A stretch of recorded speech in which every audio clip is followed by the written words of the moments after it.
Ready? All right, everyone. We are opening the regular meeting of our District Board of Directors, November 16th, 2017. It is close enough to 7:30 p.m. Can we have a roll call, please? Director Slater Carter. Present. Director Boyd. Here. Director Wilson. Here. Director Harvey. Here. Director Huber.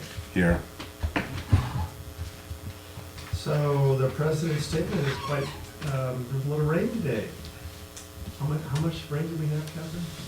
In the last 24 hours, it was almost 2.5 inches. 2.5 inches.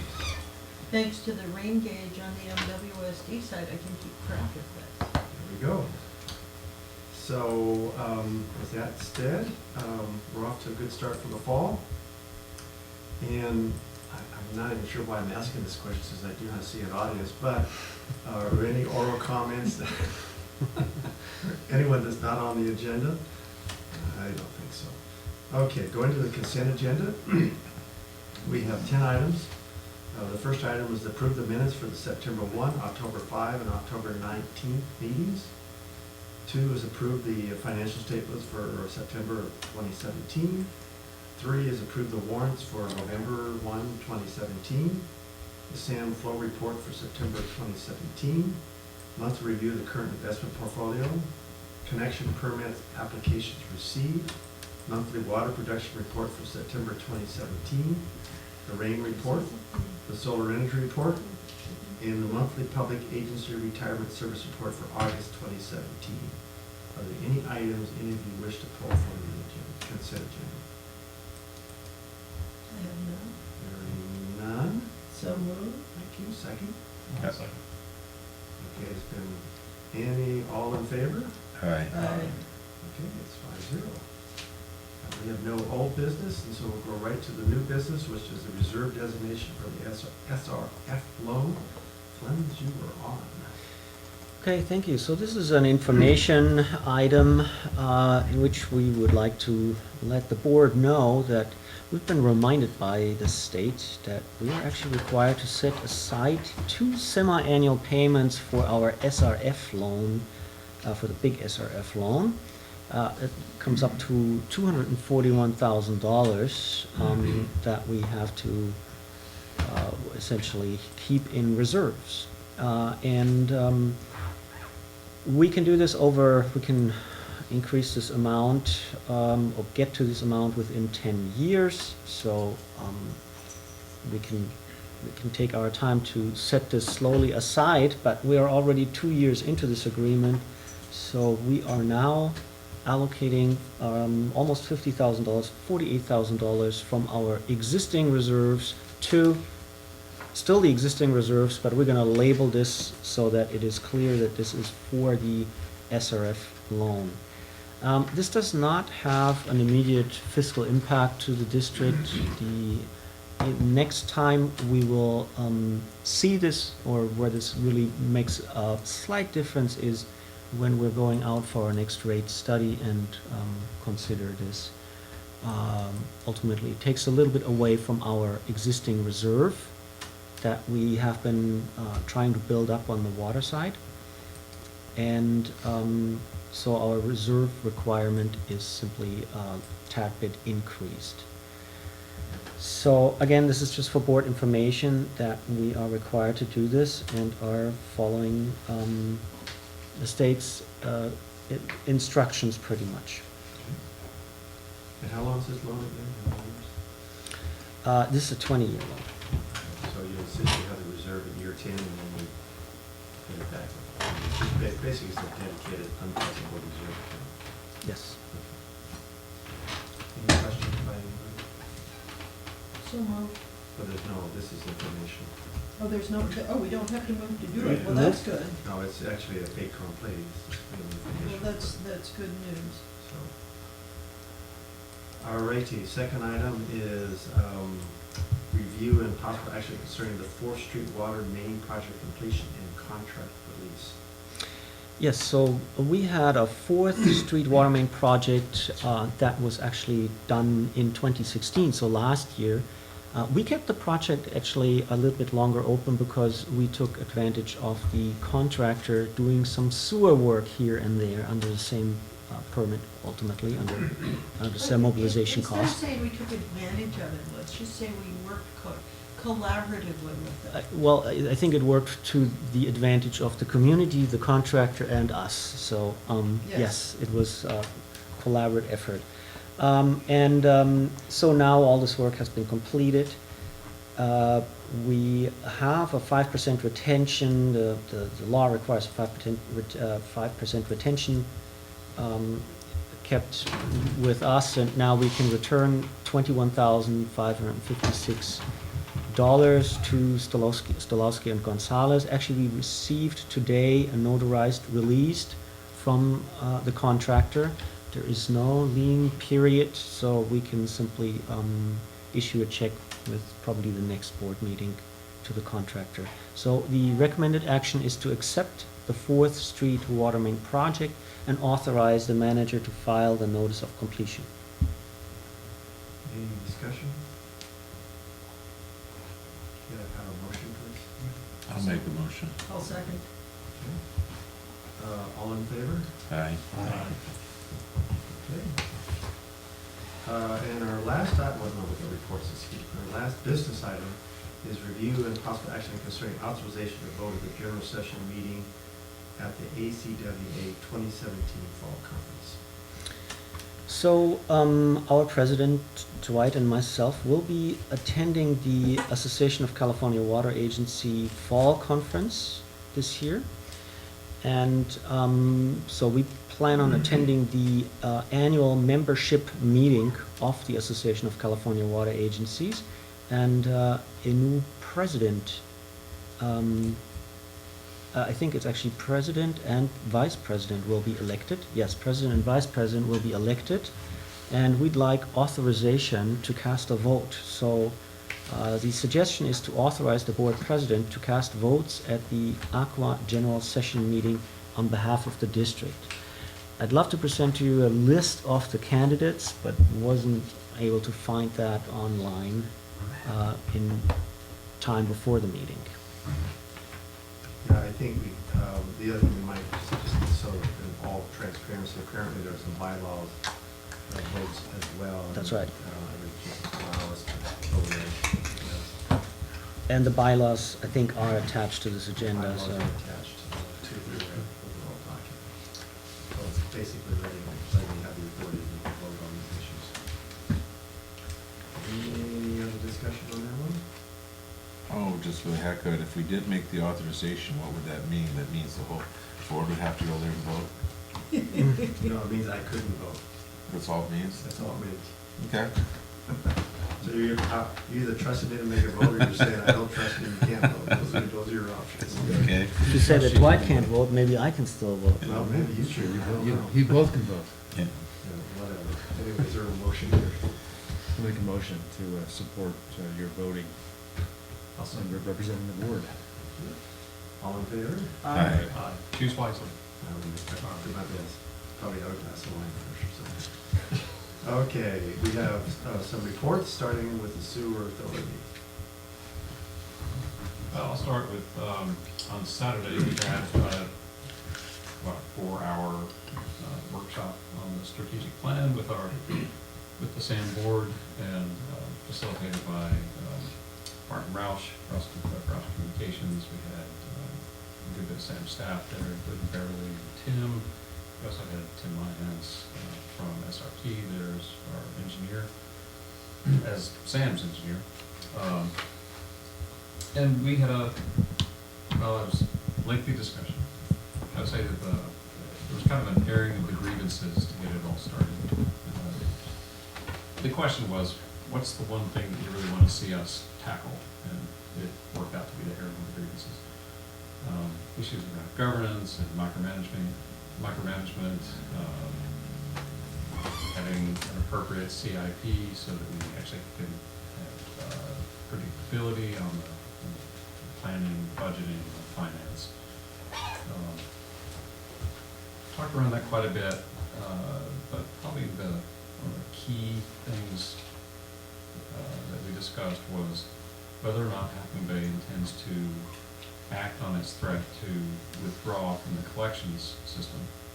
We should have for the audience at home, we have roughly 4 employees plus a mechanic, some equipment, including a couple of trucks. Just for the collections, Just- not for the whole plant. I'm getting there, just for the collections, and if Half Moon Bay opts out, half of the line cleaning, some of the pump maintenance, and other things would be, they would go hire someone else to do that. Well, it would obviously have a big impact on our people and our budget, and on this agency, we might wind up paying more just to maintain enough of that operation to serve our needs.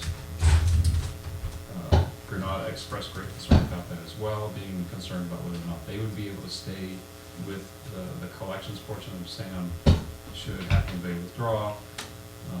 Half Moon Bay acknowledged that this is not something to be done hastily, and at least in plans, so we don't disrupt a bunch of things. You have to identify which things they can't opt out of.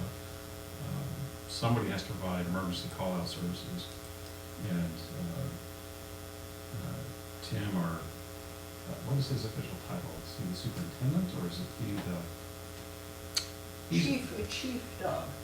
He's Superintendent. He's the head of everything. So he's the guy who leads the crew. Yep. Noted that when we have a call out, everyone from both collections, which is the team that handles everything outside of the plant fence, and treatment, which is everything inside the plant fence, all hands are on deck. Everybody goes out and gets to work. And so this notion that you can just kind of opt out of this or that, it's a simple in concept, but it's really tough in practice. So we agreed that we would get together, all 4 managers plus the SAM board to sit down and discuss this at the first possible opportunity, because we need to get the ramifications worked out, budgeting and planning for staffing and whatnot. Because all of us have, not just SAM, but we've got budget requirements too. If for some reason collections falls apart, we may have to establish our own operation to do it. And we can do that by contracting out and such. So we've done portions of this before. It wouldn't be the end of the world, but it would be very disruptive, and we'd have to do a lot of work to deal with it. So we all committed, at least in concept, to get together as soon as possible. We were hoping for an early December date. We proposed that. There was some scheduling difficulty with Half Moon Bay, and it's really important that they be at the table. So we may be looking at something like in the first or second week of January. Starting, we're really already at that point where we're out of time. It may mean that when we do sit down and talk about it, we all agree that if they want to do it, this might not be the year to do it. We'll see, but we're pushing very hard on trying to very amicably drive towards understanding all aspects of this, so some good decisions can happen. You want to talk about Monday night? Well, Monday night, I'm sorry, I was looking at this, Beverly had sent out a, contract collection services, spreadsheet on what happened with, to the budgets of Montara and Granada if Half Moon Bay chooses to go on its own. I was looking at that. What had been decided was that we were going to be having a meeting of the managers and everyone, right? And Half Moon Bay agreed to it, and then decided not, on Monday, after talking to their city manager, that they would not participate. And we got a note today saying that meeting has been canceled. And so it leaves the other 2 agencies and Sam wondering exactly what is going on, because we've got budget planning to do for Montara, we've got budget planning to do for Sam, and last year, the only way Montara and Granada and Sam found out about Half Moon Bay's plans to leave the collection system contract was through staff talking at the mutually shared garage, and it was late in the budget cycle that this even came up. So Monday night was an interesting meeting. There was a very long closed session talking about the Regional Water Quality Control Board settlement and all the various lawsuits, and potential for lawsuits. And then I'm gonna look over at Scott, because I didn't put the agenda up on mine, but, so, the first item was to authorize replacement of an existing burner unit. There were two, they are both on the edge of catastrophic failure. Tim and the crew and the repair agency can sort of keep them limping along. And it's not a small dollar item, it's not a huge dollar item, $60,000. $52,000, and then there's gonna be staff and so on, labor. But it is important to note that Sam is the expansion was finished in 1999, and it ran just flooding for a whole lot of years. And then there have been issues over definitions in the JPA, and the four agencies have been holding Sam hostage on definitions and fix-its. And so it's been a long time without the proper maintenance. And so we're looking at a plant on the edge of the ocean that is going to need a whole lot of repairs and parts and fixing. The IPS spill this last year was only a illustration of what's coming. And we're looking at a lot of dollars that all three agencies are going to have to come up just to keeping the treatment plant operational, much less the IPS, which is, actually has been a few parts that haven't been done as it should have been, but the IPS has been pretty much attended to because of the holding tanks and so on that have been put in. So that was passed. The next was, Let me mention on that one, that the $52,000 that we spend on this is gonna be taken out of what was approved in the budget for maintenance. So this means that $52,000 of other planned maintenance is not going to happen in this fiscal year. If there are things that the staff report did not contain, and we've asked for, hey, if you can't do this, where are we taking that from? Because we didn't plan on having both burners get into the state that they're in right now. But real simply, every time we call out the company that comes to fix them, it's somewhere between $1,500 and $2,000. And this is getting more and more frequent, and we're actually to the point where the crew is like, we just don't know, each time we're able to get them restarted, but it's just at that point where it's like, we really recommend we just replace one of them outright, and then we'll keep the other one moving along. There's a big one and a small one, so we're gonna replace the big one. But we have to do that with money that comes from somewhere, so we're taking it out of the maintenance fund. So that's not good. We already had maintenance that we knew we needed to do. other maintenance. It still needs to be done, so we as an agency need to think about, okay, we've got some stuff starting to fall apart. The next item on the list that they weren't quite ready to talk about because they're still trying to get the manufacturer out to take a look at it, the flare that burns off excess methane, components inside of it have started to fail. Maybe those can be replaced, maybe not. Maybe it's time to switch to like some kind of a bloom box or something, some fuel cell technology or something to do something different with this instead of just flaring it off. But we're gonna be looking at probably a significant repair or replacement cost on the flare as well. So I'm glad that the staff let us know that this is coming. We're trying to get them into the habit of giving us as much advance warning as we can get on these things.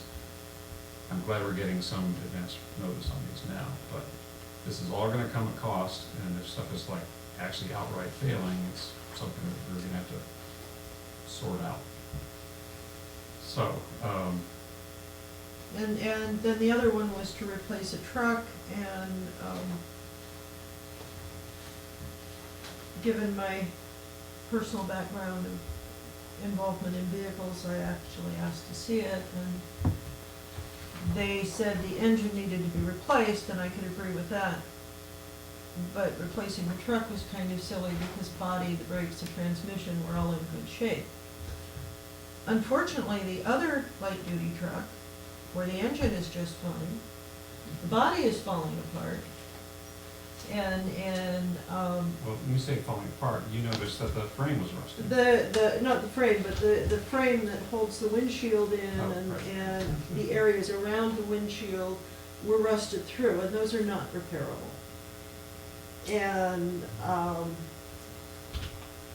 so what the board decided was to, replace the engine on the truck that has the decent body. It only has 85,000 miles on it, so that's, so that was fine. But we clearly have another truck that we clearly need to replace. And that one they're gonna keep parked and not use it until we can figure out what to do with that situation. And the board suggested looking for used trucks or seeing the best deal that could be found.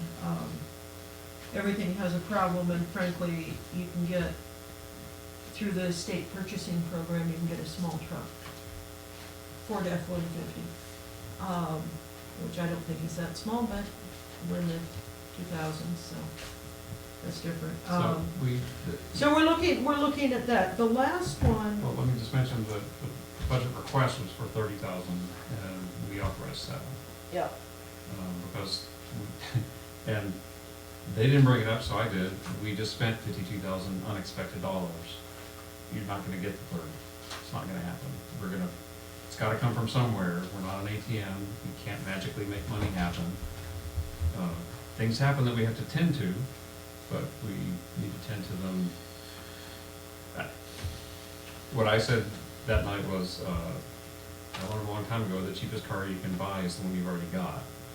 So replacing the engine is a pretty straightforward procedure. You can get an engine with a warranty. We'll pay a little bit more probably to have it done at James Ford, but we'll get a warranty out of it. We'll have something that we'll get some life out of, and we'll extend the life of that truck, or 1/4 of what had been requested. what it would have been. And so the last item, is to contract with Leishowitz and Sang Municipal Consultants to provide a sewer rate study for services. That hit some nerves in all of the member agencies, and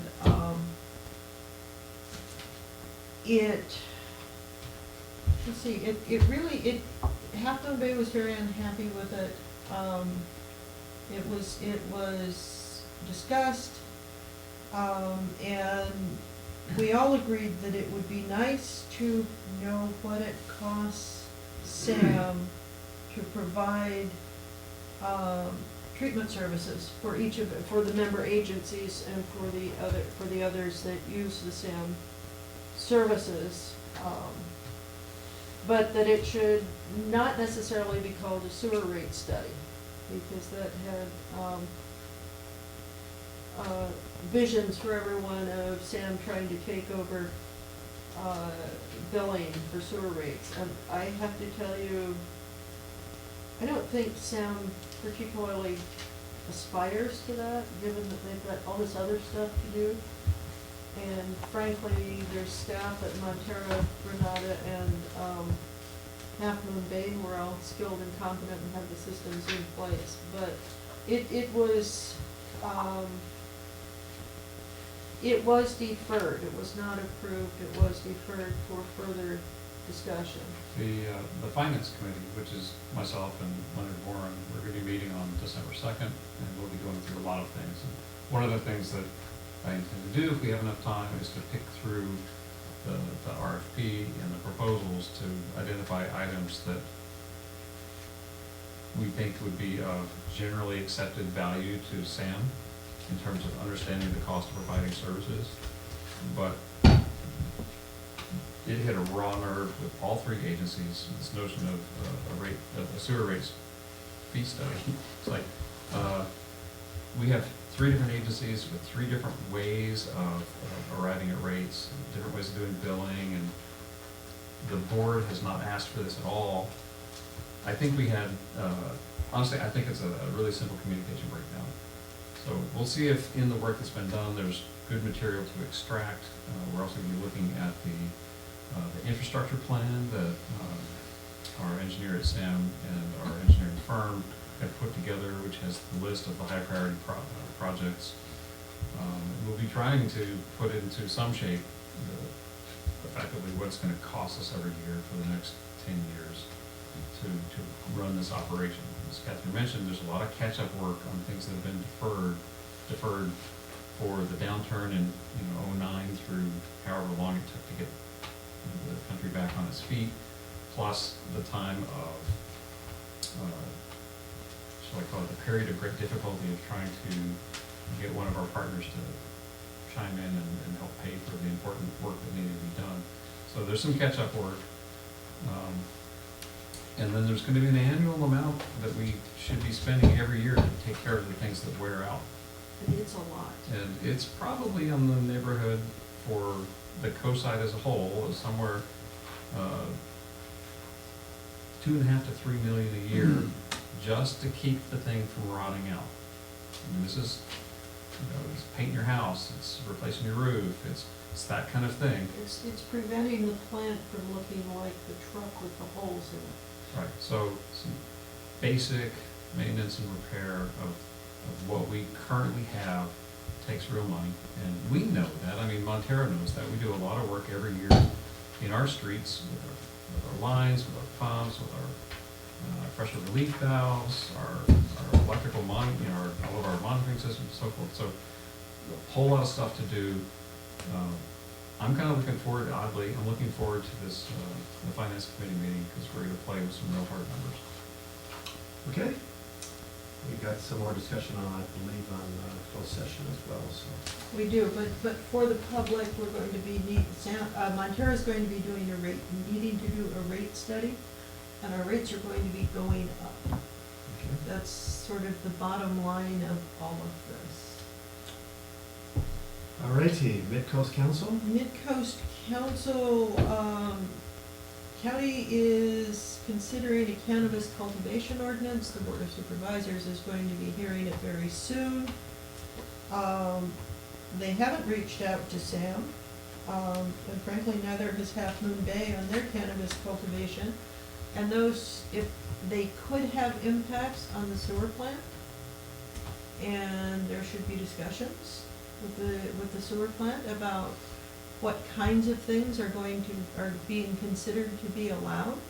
So, because this water will be going into the sewer plant, and we need to make sure that it's not that we don't have the capacity, we have the capacity, but there are treatment processes and various other concerns that need to be looked at. So, if you're interested in that, go to the Mid-Coast Community Council page and you can get more detail.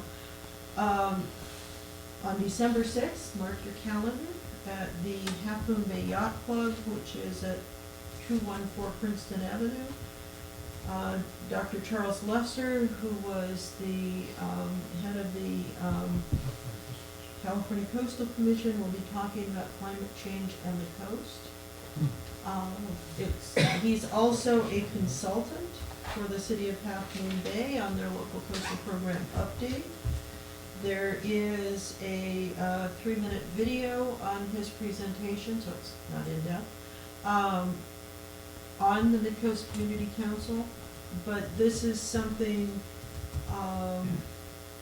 that is worth going to, just to see what the, top scientific opinions are on what will be happening to our coast and our community, over the time span. So it's worth attending. And, that's about it for the MCC. Okay. CSDA report, Nothing to report. attorney's report, Nothing to report. directors, anybody? And comments? Yeah, it kind of follows on the sewer topic. I'd like to let the board know that we contacted our financial advisor and gave him first information so that we can actually start looking at a sewer rate study, consider that. We know that we will, for the next fiscal year, if we want to raise rates, we have to go through a Prop 218 process.